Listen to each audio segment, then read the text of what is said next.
An air conditioning compressor is a device that compresses and pumps the refrigerant throughout the air conditioning system. Some symptoms when it starts to fail. The first sign when the AC compressor starts to fail is loud noises when you turn the AC on.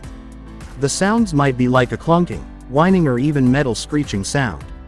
An AC compressor has many moving parts like pistons, shafts, bearings, etc. Over time they can deteriorate, which causes loud noise when working. If you hear a clunking or clicking noises, be sure to diagnose and repair immediately or will end up in compressor seizing. You might also see fluid leaks or spreads on the compressor body. Second sign of failing compressor will be hot or no cooling effect from AC air vents. Lately, you might have experienced there's no or less cooling from the AC vents than before, and you might get sweaty even if it's not much hot outside.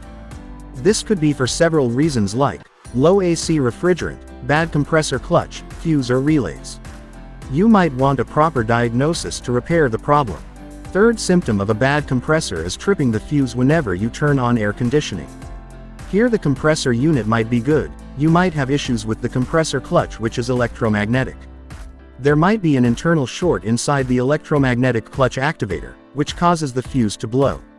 Sometimes the electromagnetic activator fails completely and the compressor won't even run. Here, you can replace the magnetic clutch alone and won't cost much compared to the whole compressor. The fourth sign of an AC compressor is high load on the engine. Ever wondered why your car hesitates heavily more than before to accelerate when you turn on the AC? This happens when the internal parts inside the compressor experience excess friction and hesitates to function properly. As the compressor is directly connected with the engine, this puts a lot of stress in the engine. The said sign can happen if the lubricant inside the compressor has gone bad or is worn out. A flush and new lubricant may cure the problem. You might also see a difference in gas mileage as the engine needs to work more to overcome the load from the compressor. You might also experience regular engine belt squeaking and regular belt failures.